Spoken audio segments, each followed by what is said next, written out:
तो दोस्तों, उड़ने की आशा के आज के एपिसोड की शुरुआत में सचिन रति के परिवार वालों को पुलिस की धमकी देता है और कहता है कि अगर हाथ उठाना है तो पुलिस के आने पर उठाना।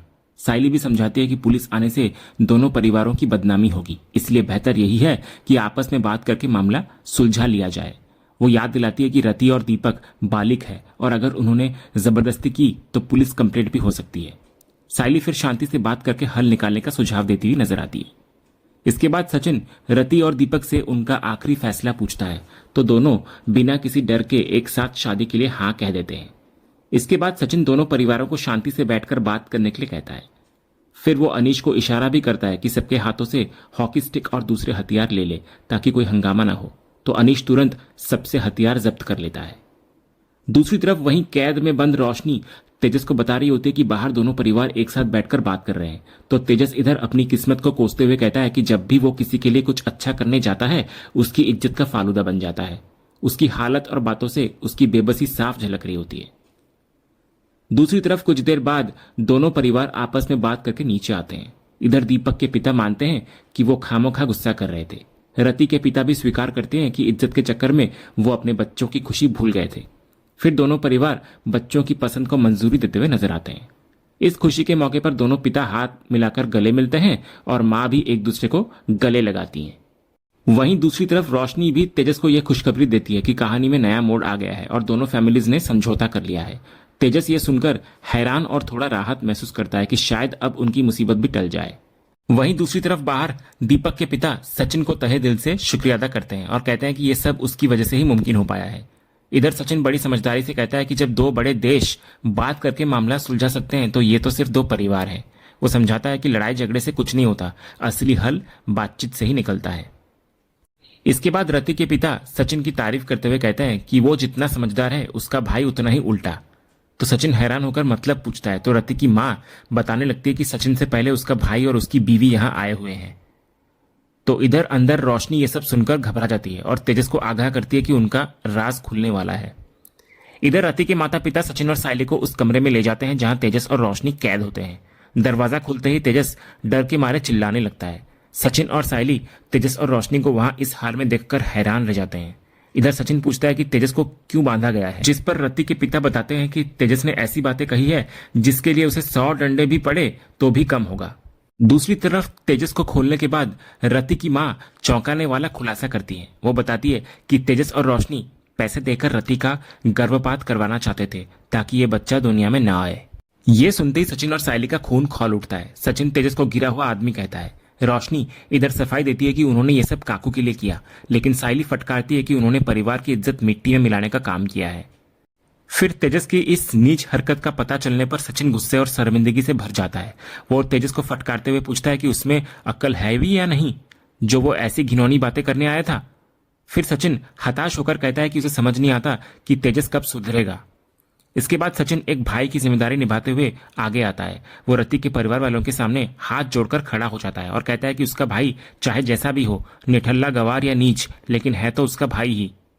इधर सचिन मानता है कि भाई होने के नाते उसको ही तेजस की गलतियों का ठेका लेना पड़ेगा और माफी मांगनी पड़ेगी। साइली भी सचिन का साथ देती है और दोनों हाथ जोड़कर तेजस की तरफ से रति के परिवार से माफी मांगते हैं। इसके बाद वे सभी वहां से निकल जाते हैं। दूसरी तरफ देशमुख परिवार पर सब लोग खुश होते हैं कि मामला सुलझ गया। इधर रिया हैरानी जताती है कि सब इतनी जल्दी कैसे मान गए। साइली समझाती है कि बातचीत से हर समस्या का हल निकल सकता है। सचिन भी साइली की तारीफ करता है कि अगर उसने मामला ठंडा ना किया होता तो बात हाथ से निकल जाती, क्योंकि परिवार वाले लड़ने को तैयार थे। तभी परेश अपने बेटे बहू पर गर्व करते हैं और कहते हैं कि उनके होते हुए उन्हें कोई टेंशन नहीं होती। लेकिन रेणुका इस सफलता का सारा श्रेय खुद ले लेती है। वो हाथ जोड़कर भगवान से कहती है कि आखिर उनकी सुन ली गई। इसके बाद रेणुका परेश को बताती है कि उसने और शकुंतला ने मंदिर में जमीन पर बैठकर खाना खाया और पश्चाताप किया, तो उसी तपस्या का फल है ये कि आज सब कुछ ठीक हो गया। तभी सचिन धीरे से साइली को कहता है कि जब भी वो कुछ अच्छा करता है बाबा की बाई को उसको हमेशा नकार देती है, लेकिन वो खुश भी होता है कि कम से कम इसी बहाने रेणुका ने भगवान का शुक्रिया तो अदा किया। इसके बाद रेणुका सबको प्रसाद बांटती है। वो अपने ताने मारने की आदत नहीं छोड़ती और सचिन साइली से कहती है कि उसे पता है उन दोनों को तमाशा करने की आदत है, लेकिन उनकी इस नौटंकी की वजह से ही वो इस झमेले से बाहर आ पाई है। वो मानती है कि चलो वे किसी काम तो आए। इसके बाद सचिन परेश और रेणुका को समझाता है कि भले ही रति और दीपक के परिवार शांत हो गए हैं, लेकिन इस पूरी घटना से डांस क्लास के बाकी बच्चों के माता पिता नाराज हैं। वे अभी भी लड़ने के मूड में हैं। इसीलिए सचिन रेणुका को सलाह देता है कि कुछ दिनों के लिए वो अपना डांस क्लास बंद रखे।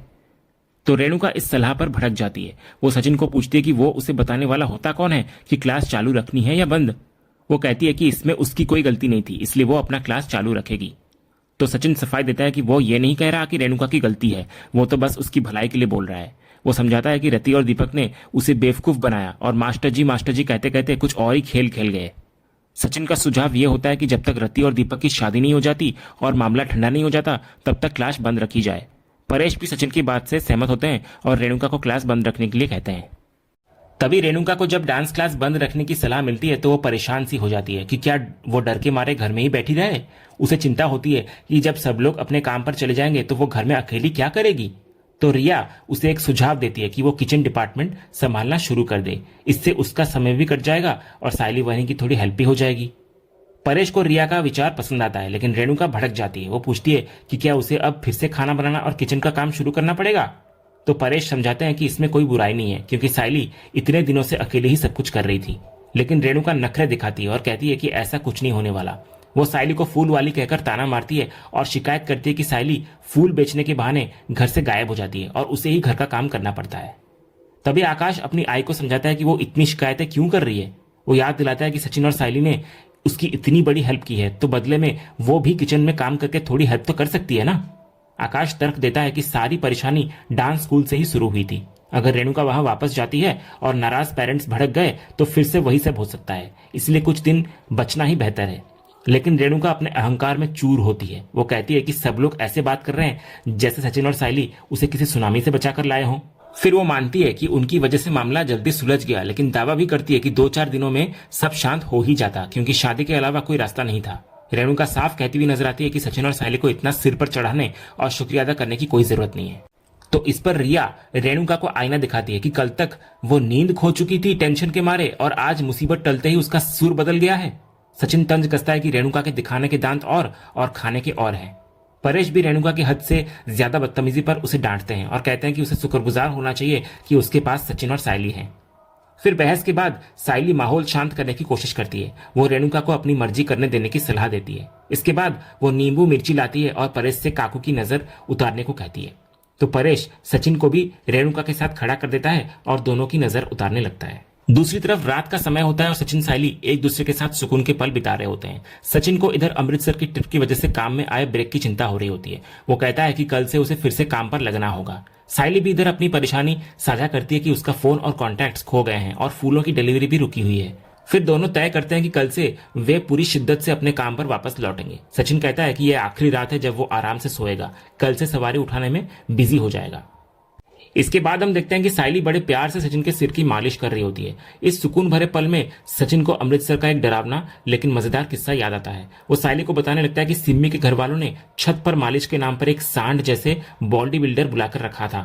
सचिन अपनी हालत का मजाक उड़ाते हुए कहता है कि उस आदमी ने उसे इतनी बुरी तरह रगड़ा कि उसे लगा वो टैक्सी किंग सचिन देशमुख नहीं बल्कि रगड़ा पेटिस बन गया है। तो साइली इस पर हंसते हुए कहती है कि वो जानती थी कि सचिन वहां परेशान हो रहा होगा, तभी तो वो वहां उसे बचाने आ गई थी। सचिन तंज कसते हुए पूछता है कि साइली ने उसे कब बचाया। तो साइली भी मजाक में पलटवार करती है कि उसने तो हैरी को बचाया था।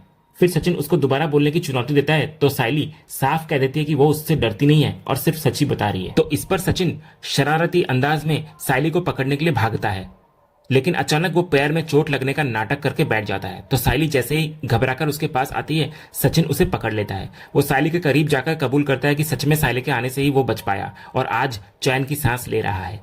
फिर दोनों के बीच एक खूबसूरत और रोमांटिक पल बनता है और वे एक दूसरे के गले लग जाते हैं। वहीं दूसरे सीन में तेजस की हालत बेहद खराब होती है और रोशनी उसको इलाज के लिए एक कायरोप्रैक्टिक क्लिनिक लेकर आई हुई होती है। तभी रेणुका का फोन आता है और रोशनी सब कुछ सच बोलने ही वाली होती है कि लेकिन तेजस इशारे से उसे आई को कुछ भी बताने से मना कर देता है। तो मजबूरन रोशनी झूठ बोल देती है कि तेजस अभी शॉप पर है और बिल बना रहा है और काम खत्म करके वे दोनों साथ ही घर लौटेंगे। फिर फोन रखने के बाद रोशनी परेशान होकर कहती है कि जब काकू को यह सब सच पता चलेगा तो न जाने क्या होगा। वो लेटे हुए तेजस को ताना मारती है कि उसकी वजह से आज उसे फिर से झूठ बोलना पड़ा। रोशनी याद दिलाती है कि तेजस वहां कितनी बड़ी अकल की बातें कर रहा था, लेकिन अब खुद ही अटक गया है। तभी तेजस अजीब और गरीब आवाजें निकलने लगता है। तो रोशनी पूछती है कि क्या बॉडी के साथ साथ उसकी आवाज भी अटक गई है। तो इस पर तेजस पानी मांगता है क्योंकि उसका गला सूख रहा होता है।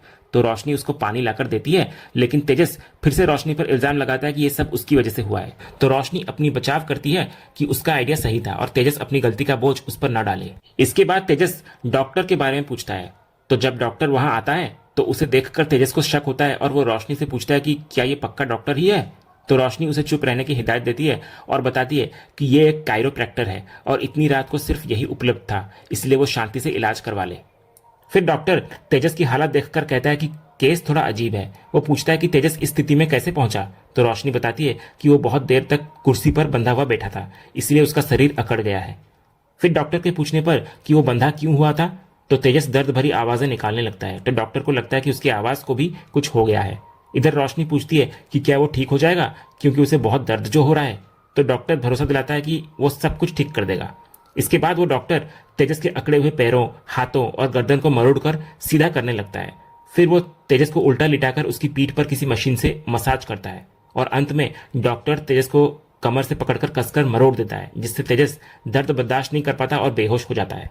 अगली सुबह सायली अपने क्लाइंट्स को मनाने की कोशिश करती है, लेकिन बार बार उसे नाकामी हाथ लगती है। अमृतसर जाने और पारिवारिक समस्याओं के कारण उसके कई पुराने क्लाइंट्स ने दूसरे वेंडर्स को काम दे दिया होता है, तो सायली इससे परेशान हो जाती है कि उसके हाथ से काम फिसलता जा रहा है। तभी इतने में सचिन वहां खुश होकर आता है और बताने लगता है कि आज उसे लंबी सवारी से अच्छा मुनाफा हुआ है। वो कमाई के पैसे सायली को देता है, लेकिन सायली की उदासी देखकर पूछ बैठता है कि क्या हुआ है।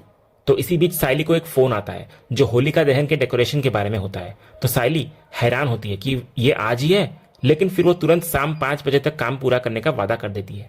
इसके बाद सायली अपनी परेशानी सचिन से साझा करती है कि कैसे सब कुछ बिगड़ रहा है। तो इस पर सचिन खुद को दोषी मानता है, लेकिन सायली उसको समझाती है कि पुरानी बातों को भूलकर भविष्य के बारे में सोचना चाहिए। वो भरोसा दिलाती है कि नए क्लाइंट्स मिल जाएंगे। तो सचिन इस पर सायली का हौसला बढ़ाता है और उसको काम पूरा करने के लिए चलने को कहता है। लेकिन जैसे ही सचिन और सायली निकलने लगते हैं, रेणुका उन्हें रोक लेती है। वो सायली को बाहर जाने से मना करती है, क्योंकि उसने मोहल्ले में वादा किया है कि होलिका दहन की जिम्मेदारी उनका परिवार लेगा। तो सायली अपनी मजबूरी बताती है कि उसे पहले मिला हुआ ऑर्डर पूरा करना होगा, लेकिन रेणुका सुनने को तैयार नहीं होती। वो अपनी जुबान का हवाला देकर सायली को घर पर ही रुकने का हुक्म देती है, जिससे एक नया विवाद खड़ा हो जाता है। तभी रेणुका की जिद देखकर सचिन भड़क जाता है और उसको याद दिलाता है कि बाबा ने उसे कितनी बार जुबान पर काबू रखने को कहा है, लेकिन फिर भी वो सायली के साथ अलग ही बड़बड़ करती रहती है। सचिन साफ कहता हुआ नजर आता है कि अगर रेणुका वहां वादा करके आई है तो इसमें सायली क्या करेगी। वो अपना काम छोड़कर पूरे मोहल्ले के लिए काम पर थोड़ी लग जाएगी। फिर सचिन सायली को वहां से निकलकर अपना काम करने को कहता है और रेणुका को सलाह देता है कि वो किसी और को पकड़ ले जो उसका डेकोरेशन कर पाए। रेणुका इस पर ताना मारती है कि सचिन अपनी बाइकों का वकील बनने आ गया है। तभी आकाश भी इधर अपनी आय को समझाता है कि उसे हर बात पर सायली वहनी क्यों दिखती है। तभी रिया बीच बचाव करती हुई नजर आती है और कहती है कि यह इतना बड़ा मुद्दा नहीं है। वो रोशनी के साथ मिलकर मोहल्ले की डेकोरेशन की जिम्मेदारी लेती हुई नजर आती है।